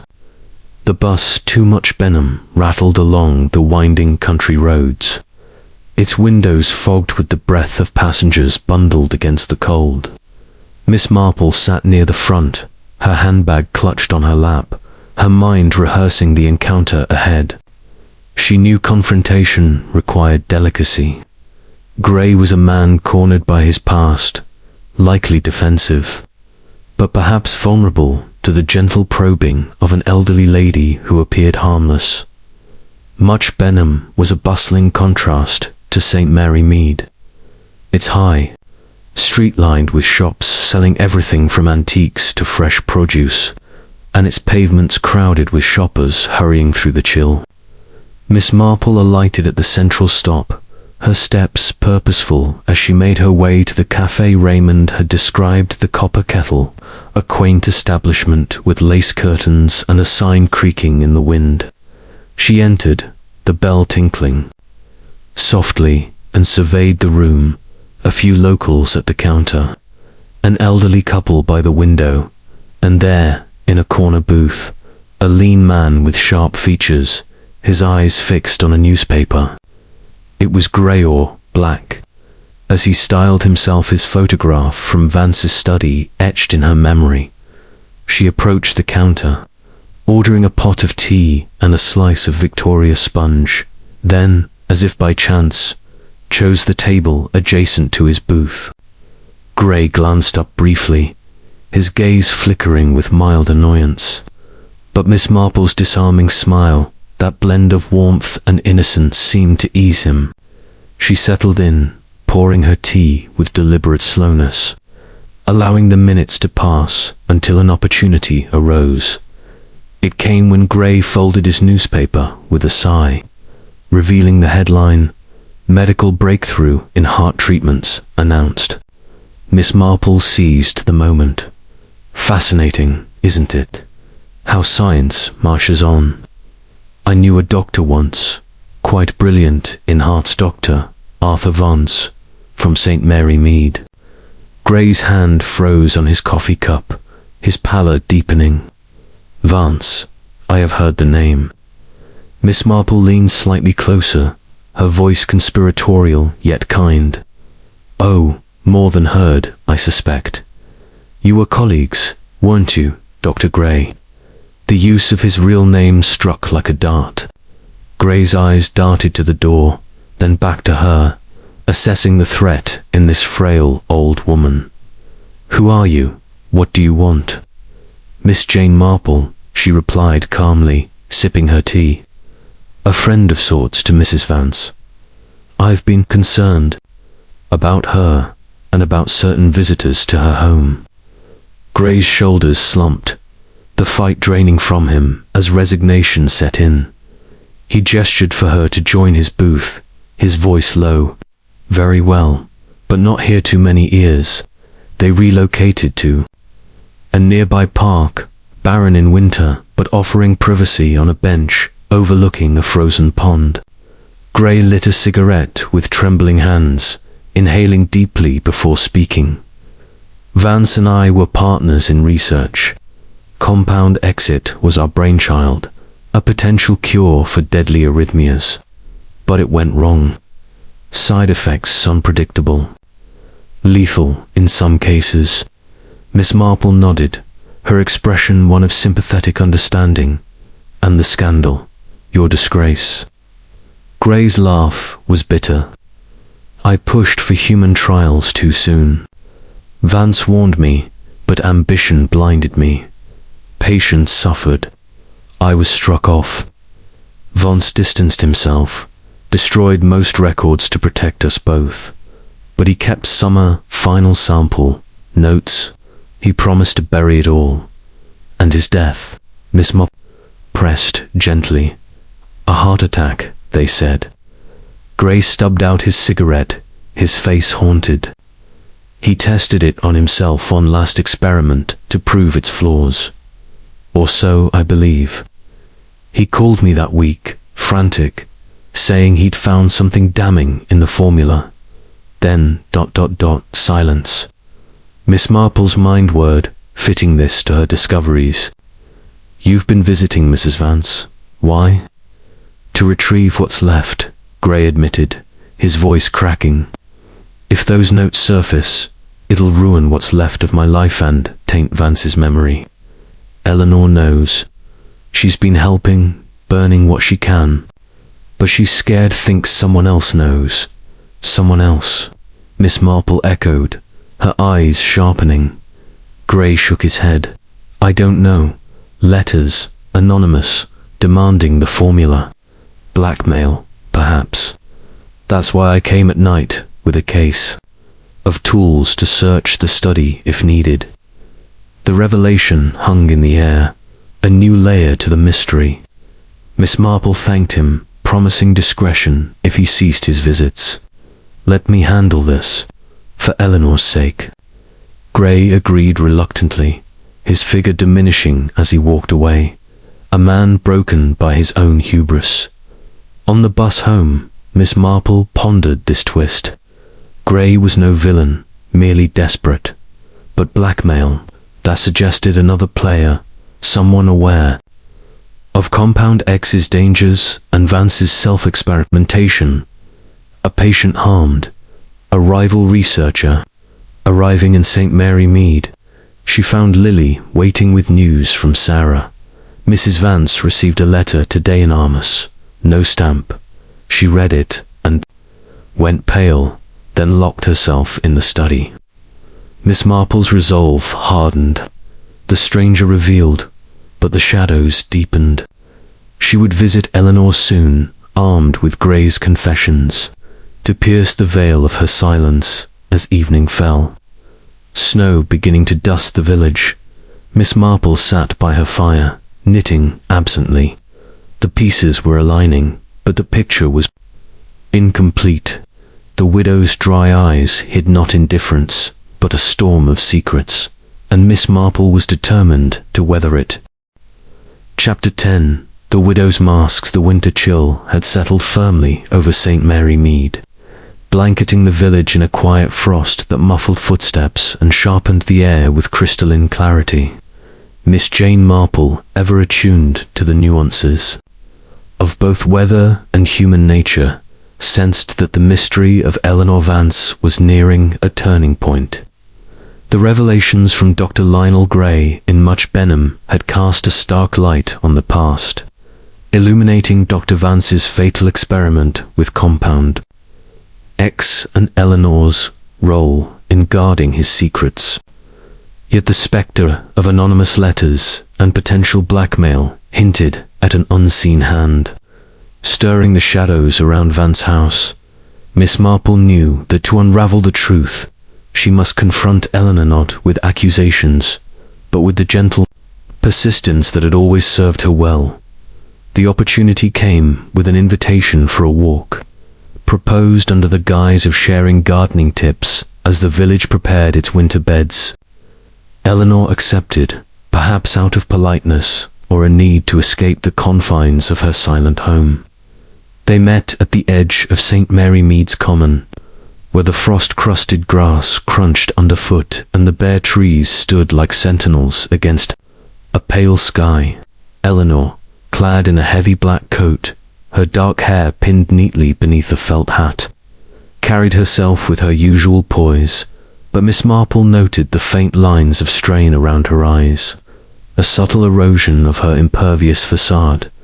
"A brisk day for a walk," Miss Marple remarked, her breath clouding in the air as they strolled toward the river path. "It clears the mind, don't you find? Though I imagine you've much on yours, with the house and all." Eleanor's smile was polite, but guarded. "It's manageable, Miss Marple. The routine keeps me steady."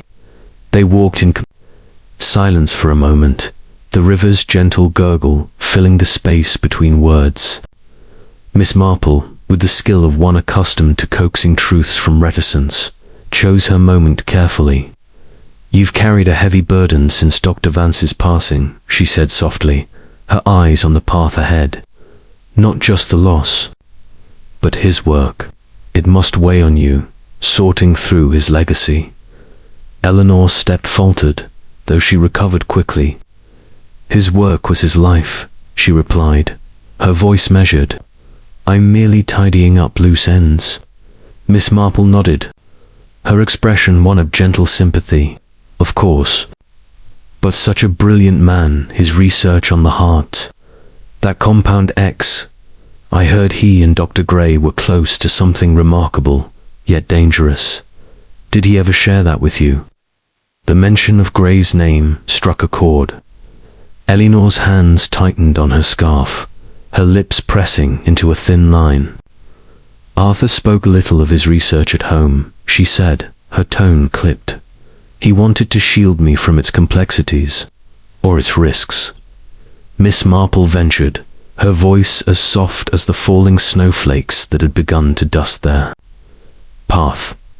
"I met a man in much Benham, Mr. Black, he called himself, though we both know him as Dr. Grey. He spoke of Compound X, of Arthur's last experiment. He believes it may have caused an unexpected outcome." Eleanor stopped abruptly, her face paling against the dark of her coat. For a moment, her composure cracked, revealing a flicker of raw emotion, fear, guilt, or perhaps both. "You've spoken to Lionel," she whispered, her voice barely audible over the wind. "What did he tell you?" Miss Marple turned to face her, her eyes kind but unyielding. "Enough to know you're protecting something, Eleanor. Not just Arthur's memory, but something more personal. The burned papers, the locked study, the midnight visits. Why hide it all unless it's tied to his death?" Eleanor's gaze dropped to the frost-covered ground, her shoulders sagging as if under an invisible weight. For a long moment, she was silent, the only sound the distant caw of a rook. Then, in a voice low and tremulous, she spoke. "You're too clever, Miss Marple. I should have known you'd see through it." Miss Marple waited, her silence an invitation to unburden. Eleanor drew a shaky breath, her eyes glistening not with tears, but with a kind of fierce resolve. Arthur was obsessed with Compound X. He believed it could save lives, but Grey's recklessness tainted it. When the scandal broke, Arthur severed ties, destroyed what he could, but he couldn't let go entirely. He kept one sample, one set of notes, convinced he could perfect it alone. And he tested it. Miss Marple prompted gently. Eleanor nodded, her voice breaking. The night before he died, he was in the study, frantic. He'd injected himself a small dose, he said, to prove its safety. I begged him to stop, but he was so sure. By morning, he was gone, his heart, ... She trailed off, her hands twisting together. I found him, Miss Marple. I hid the vial, burned his notes. I couldn't let the world know he'd killed himself over a failed dream. Miss Marple's heart ached for the woman before her, yet her mind remained sharp and grey. Why his visits? He came to retrieve the last notes, Eleanor said, her voice steadying. He's desperate to restart the research, clear his name. I refused, burned everything I could find. But then those letters started anonymous, demanding the formula, threatening exposure. Miss Marple's eyes narrowed. Blackmail. Someone else knows about Compound X. Eleanor nodded, her face haunted. I don't know who. I've been so careful, but they watch the house, I'm sure of it. They resumed their walk, the snow falling thicker now, cloaking the path in white. Miss Marple's mind raced, piecing together the new information. Eleanor's mask was not one of indifference, but of duty to protect her husband's legacy and her own dignity. The anonymous letters suggested a third party, perhaps a former patient or a rival of Grey's, seeking to profit from the compound's potential or its scandal. Eleanor, Miss Marple said softly, you needn't face this alone. Let me help. If there's a blackmailer, we'll find them. Eleanor's eyes met hers, a mix of gratitude and wariness. You're kind, but dangerous, Miss Marple. I'll think on it. As they parted ways at the village edge, Miss Marple watched Eleanor's figure recede into the snow, her black coat a stark contrast against the whitening world. Back at her cottage, she sat by the fire, her knitting idle as she considered the widow's confession. Eleanor had hidden a suicide, not a murder. But the blackmailer's threat suggested deeper stakes. Perhaps someone who knew the compound's lethal potential and sought to exploit it. Miss Marple resolved to investigate the anonymous letters, perhaps through Sarah's observations or a discreet word with the postmaster. The widow's mask had slipped, revealing a woman bound by love and sacrifice, but the mystery was far from solved. A shadow lingered, and Miss Marple was determined to bring it into the light, step by cautious step. Chapter 11. The twist unravelled the snow that had begun as a gentle flurry during Miss Marple's walk with Eleanor Vance had thickened into a steady fall by evening, transforming St. Mary Mead into a hushed, whitewashed landscape where sounds were muffled and secrets seemed to burrow deeper into the silence. Miss Jane Marple, returning to her cottage with a mind full of revelations, felt the weight of Eleanor's confession settling upon her like the accumulating flakes. The widow's mask had indeed slipped, revealing not a heartless woman, but one bound by love, loyalty, and a profound sense of duty to shield her husband's memory from the tarnish of scandal. Dr. Arthur Vance's death, it appeared, was no mere heart attack, but a tragic consequence of his own hubris, self-administered dose of Compound X in a desperate bid to validate his life's work. Yet, as Miss Marple sat by her fire, her knitting needles idle for once, she sensed that the puzzle was not yet complete. There were edges that didn't quite align, shadows that hinted at a deeper twist in the tale. The vial of Compound X, which Miss Marple had discreetly returned to Vance House, loomed large in her thoughts. Its presence in the locked study, hidden yet not destroyed, suggested Eleanor had not fully committed to erasing all traces, and the anonymous letters, demanding the formula, threatening exposure, pointed to an external force, someone who knew too much about the Vances' private torment. Who could it be? A disgruntled patient from Dr. Vance's practice, a colleague envious of his research, or perhaps someone closer within the village itself, whose motives were masked by familiarity. Miss Marple's reflections were interrupted by Lily, who entered with a tray of hot cocoa, her cheeks flushed from the cold kitchen. "Miss, it's a blizzard out there. And Sarah telephone says Mrs. Vance is unwell, locked in the study again. Wants to know if you have any advice." Miss Marple's eyes sharpened. "Unwell. Tell Sarah to keep an eye on her, but not to intrude. I'll visit tomorrow, weather permitting." As Lily retreated, Miss Marple considered the timing.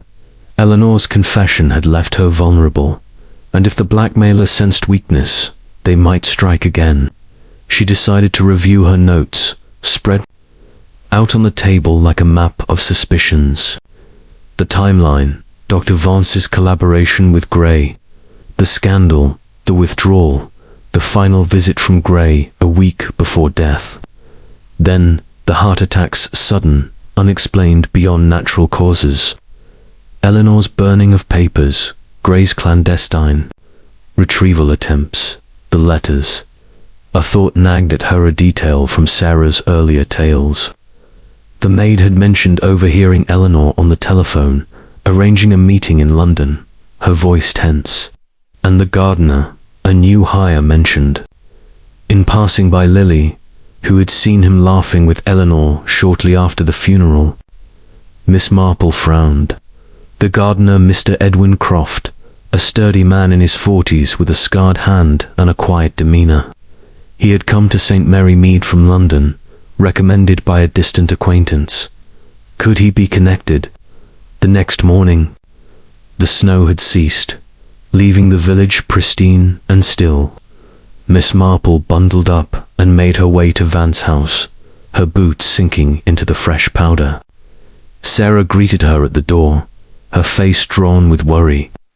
"She's in the drawing room, miss. Pale as a ghost, but insists she's fine." Eleanor sat by the fire, a shawl wrapped around her shoulders, her eyes distant. She looked up as Miss Marple entered, a faint smile crossing her lips. "You braved the snow. Kind of you." Miss Marple took a seat, accepting a cup of tea from Sarah. "I was concerned. After our walk, you seemed ... troubled." Eleanor sighed, her fingers tracing the rim of her cup. The letters, they came again last. Night slipped under the door, demanding the formula or they'll expose Arthur's suicide to the press. Miss Marple's mind raced. Slipped under the door meaning the blackmailer was local, bold enough to approach the house in the snow. "May I see it?" Eleanor handed over the envelope. Plain white with typed text. "Deliver compound X notes to the old oak by the river at midnight, or the world knows Vance killed himself." No signature, no postmark. "This changes things," Miss Marple said softly. "Someone close, watching." "Have you enemies in the village?" Eleanor shook her head. "None that I know. Arthur was respected, but his work. There were jealousies." Miss Marple probed gently. "And your staff? Sarah is loyal, but the gardener, Mr. Croft, he's new." Eleanor's eyes widened slightly. "Edwin, he's been helpful, tending the grounds, from London, but quiet." Miss Marple nodded, filing this away. She decided to confront Eleanor with the vial, to test her reaction fully. From her bag, she produced a small package, the returned vial, though Eleanor didn't know its journey. "I found this, Eleanor, in the study, during a moment of curiosity. You knew it was poison." Eleanor's face drained of color, her hands trembling as she took the vial. "How did you... Yes, I knew. Arthur begged me to keep it secret. He injected himself that night, convinced it was safe. I found him in the morning, the syringe beside him. I hid it all, told the doctor. It was a natural attack. I loved him, Miss Marple, but I couldn't grieve a man who chose his work over us, over life. The words hung heavy, but Miss Marple sensed a discrepancy. Us, you said, over us. Was there a child? Eleanor's composure shattered, tears welling for the first time. Yes, I was pregnant, early stages. Arthur didn't know. I planned to tell him that night, but he was so absorbed in his experiment after I lost the baby. Stress, the doctor said. So no, I couldn't grieve publicly. It was anger, guilt, loss all locked inside. Miss Marple's heart softened, but her mind sharpened. This added motive for Eleanor's silence. But the blackmailer, how did they know? Only if they were intimate with the household. She excused herself, promising to return, and made her way to the garden shed where Croft was sharpening tools. Mr. Croft, a word? The gardener looked up, his scarred hand pausing on the blade. Miss Marple, what brings you here? I understand you came from London. Any connection to Dr. Grey? Croft's eyes narrowed. Grey. Knew of him, worked as a lab assistant once, before his fall. Why? Miss Marple's intuition flared. And Dr. Vance? Did you know him? Croft set down the tool, his face hardening. Vance ruined Grey, refused to share credit, then abandoned him. I came here to... retrieve what was Grey's. The twist unraveled. In Miss Marple's mind, Croft was the blackmailer, planted to spy, slipping letters, searching for the formula to aid Grey, or perhaps to sell it himself. You wrote the letters, slipped them under the door. Croft sneered. Grey deserves redemption. Vance's notes could save him. Eleanor burned most, but the vial... I saw you return it. Miss Marple stepped back, her voice steady. And Vance's death. You knew it was suicide. Overheard them arguing that Niti was lurking, sent by Grey. Vance injected himself. Fool. But then, a deeper twist. You tampered with the dose, Miss Marple accused. To force the issue, Croft laughed bitterly. No, but I could have. Vance did it to himself, Miss Marple pressed. The letters threaten exposure. But if it's suicide, why? To scare her into giving up the notes. Grey needs them. Eleanor appeared at the shed door, having followed. Edwin, you. Croft lunged for the vial in her hand, but Miss Marple's umbrella tripped him. Constable Polk, summoned by Sarah on Miss Marple's earlier instruction, arrived to arrest him. Later, in the drawing room, Eleanor confessed fully. I suspected Croft, but feared confronting him.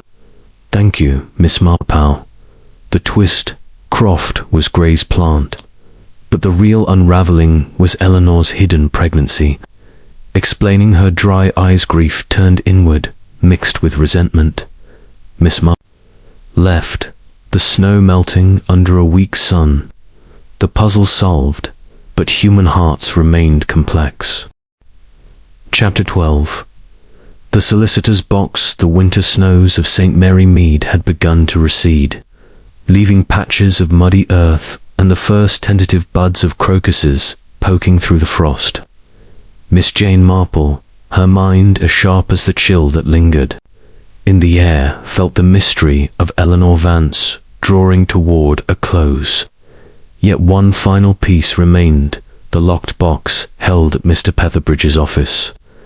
Its contents a lingering enigma in the wake of Edwin Croft's arrest. The gardener's confession as the blackmailer, acting on Dr. Lionel Grey's behalf, had clarified much, but the box, stipulated in Dr. Vance's will to be opened a year after his death, loomed as a final testament to his intentions.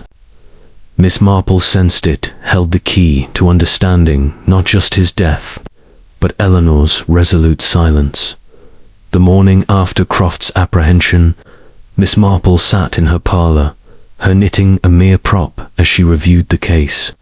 Croft had admitted to slipping anonymous letters under Eleanor's door, seeking the formula for Compound X to restore Grey's reputation, or perhaps to sell it for profit.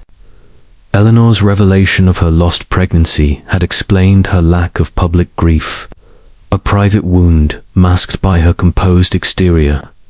Yet the box, unopened and unmentioned since Mr. Petherbridge's disclosure, suggested Dr. Vance had anticipated consequences, perhaps his own demise, or the fallout from his research. Miss Marple decided to urge Eleanor to open the box, suspecting it might contain a confession or evidence that would protect her from further threats. She telephoned Vance House, her voice gentle but firm. "Mrs. Vance, I believe it's time to visit Mr. Petherbridge. The box your husband left it may hold answers we both seek." Eleanor, her voice weary but resigned, agreed. "You're right, Miss Marple. I've delayed too long, fearing what it might reveal. Tomorrow, then." The next day, under a sky heavy with the promise of more snow, Miss Marple and Eleanor made their way to the solicitor's office above the post office. Mr. Petherbridge, his desk as chaotic as ever, greeted them with a mixture of surprise and relief. "Mrs. Vance," Miss Marple promptly, "I see. The year is nearly up, but you're within rights to open it now." He retrieved the box from a safer, sturdy steel container, no larger than a bread box, with a combination lock engraved with intricate scroll work. Eleanor's hands trembled as she entered the code, provided in a sealed envelope by Dr. Vance's will. The lock clicked, and the lid sprang open, revealing a small bundle of papers and a letter addressed to Eleanor in her husband's precise hand. Miss Marple stood back, her eyes watchful as Eleanor lifted the letter, her breath catching. "It's to me," she murmured, breaking the seal. She read silently, her face a shifting canvas of emotions, sorrow, relief, and something akin to peace. After a moment, she passed the letter to Miss Marple, her voice steady. "You should see it. You've earned that much." The letter read, "My dearest Eleanor, if you're reading this, a year has passed since my death, and I hope you found some measure of peace. I write this knowing I may not survive my final test of Compound X, a reckless act, driven by my need to prove its safety or its danger. I've hidden the truth from you, fearing your disapproval, but I cannot leave you. Without honesty, the compound was my dream, but it became my curse. Grey's ambition pushed us too far, and though I broke with him, I couldn't abandon the work entirely. If I die, it's because I took the risk myself, hoping to spare others. The remaining notes and sample are in the study. Destroy them. I beg you to protect our name and prevent Grey or others from exploiting it. There's more, a letter to Grey, absolving him of direct blame, enclosed here. Deliver it if you see fit, but guard yourself. I love you more than my work, though I've failed to show it. Forgive me. Yours forever, Arthur." Miss Marple folded the letter carefully, her heart heavy with the weight of Vance's remorse. The second document was indeed a letter to Grey, brief but clear, stating that Vance's death was his own doing, not Grey's, and urging him to abandon the compound. The remaining papers were financial records, ensuring Eleanor's security, a practical gesture amidst the emotional turmoil. Eleanor's eyes were dry, but her face held a serenity Miss Marple hadn't seen before. "He knew," she said softly. "He knew it might kill him, and he wanted to protect me.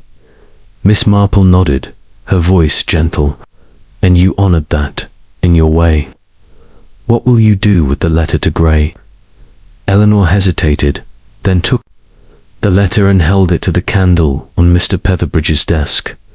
The flame caught, curling the paper to ash. Grey doesn't deserve absolution, and the world doesn't need his mistakes. Mr. Petherbridge, sensing the gravity of the moment, busied himself with papers, leaving them in privacy. Miss Marple approved silently. Lenore's choice was her own, a final act of agency over her husband's legacy. As they left the office, the snow falling gently once more, Eleanor turned to Miss Marple. You've seen me through, Miss Marple. I didn't grieve as others expected, but I've mourned in my heart for Arthur, for our child, for what might have been. Miss Marple took her arm, guiding her through the snow. Grief is a private language, my dear. You've spoken it bravely. Back at her cottage, Miss Marple reflected on the solicitor's box, now empty of its secrets. It had held not scandal, but sacrifice, a husband's confession, and a widow's burden lifted. The blackmailer, Croft, was in custody, his threats nullified by Eleanor's destruction of the evidence. Grey, in Much Benham, would find no leverage now. The village lay quiet under its snowy mantle, and Miss Marple, by her fire, resumed her knitting, the rhythm soothing. The box was opened, the truth laid bare, and Eleanor Vance, at last, could begin to heal.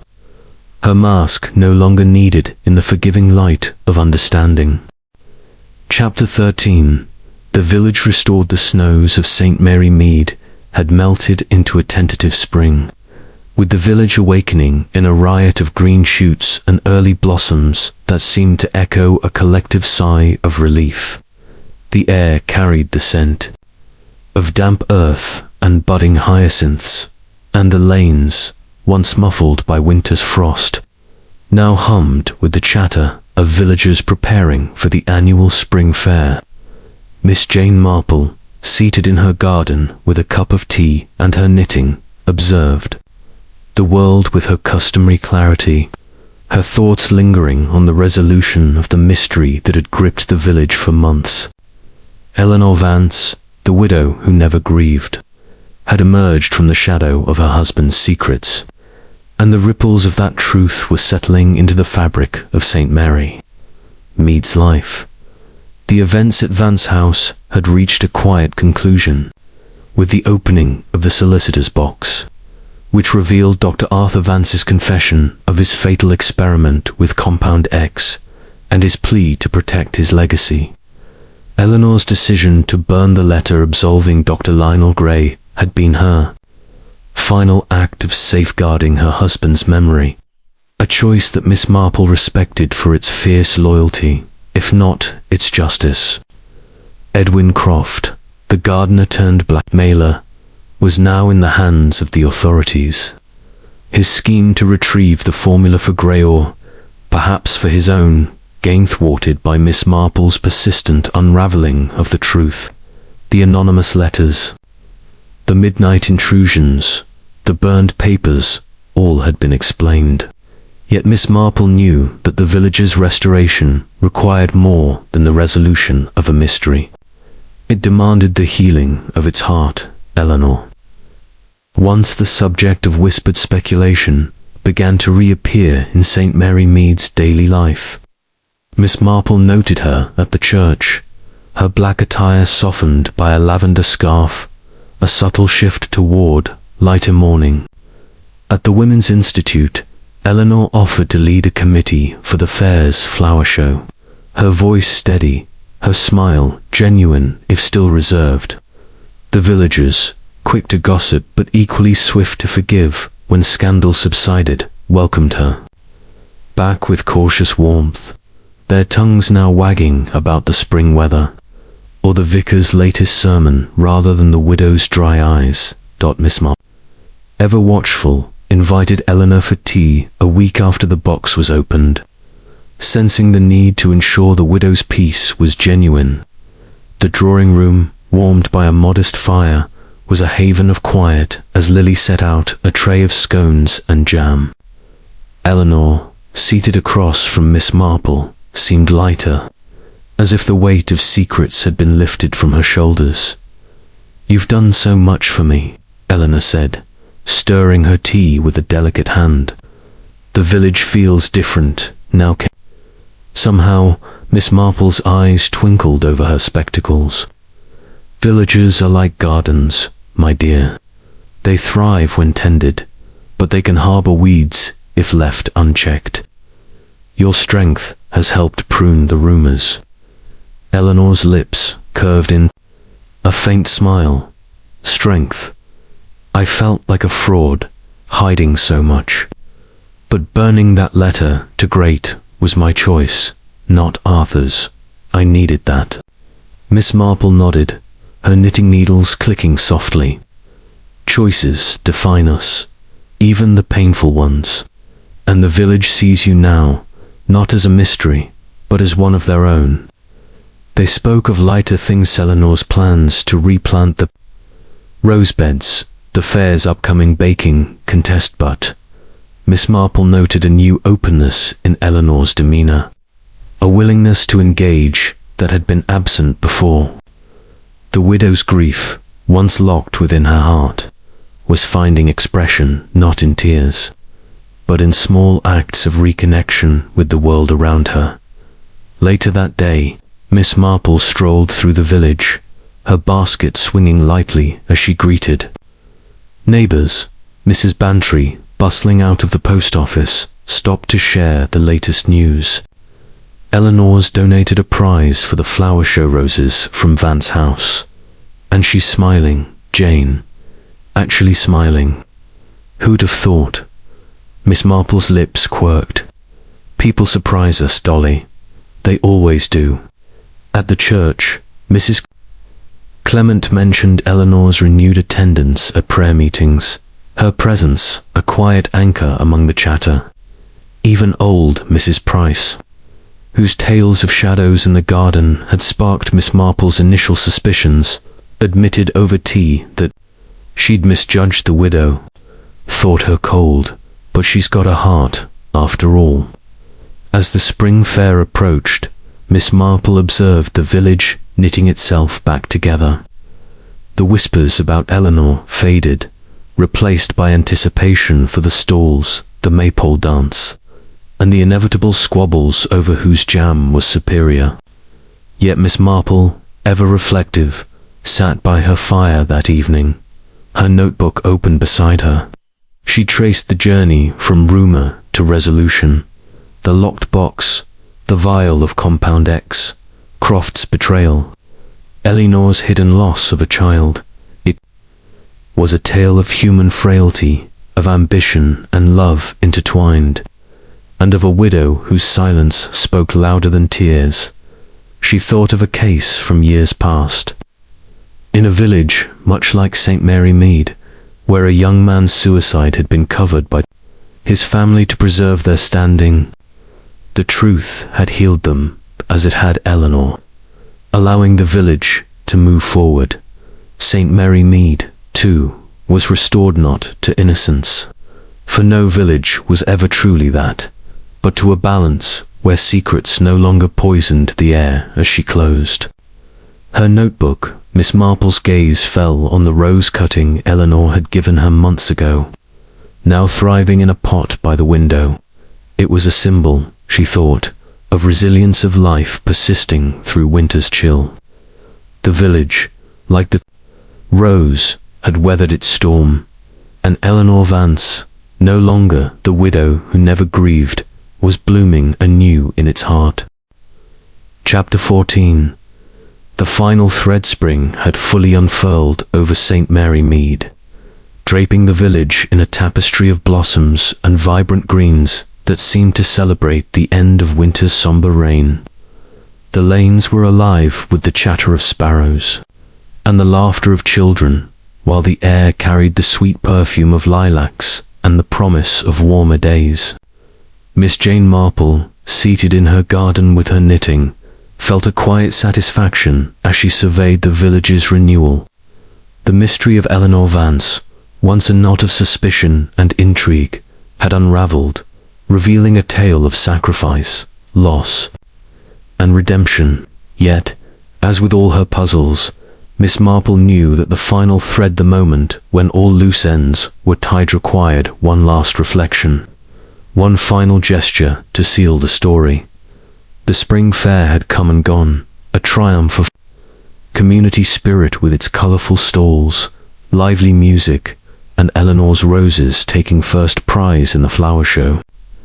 The widow's re-entry into village life had been marked by small but significant acts: a donation to the church roof fund, a quiet conversation with Mrs. Clement about hosting a gardening workshop, and a newfound warmth in her interactions that silenced the last murmurs of gossip. Miss Marple, ever observant, had watched this transformation with a blend of admiration and curiosity, knowing that true healing often came in such understated steps.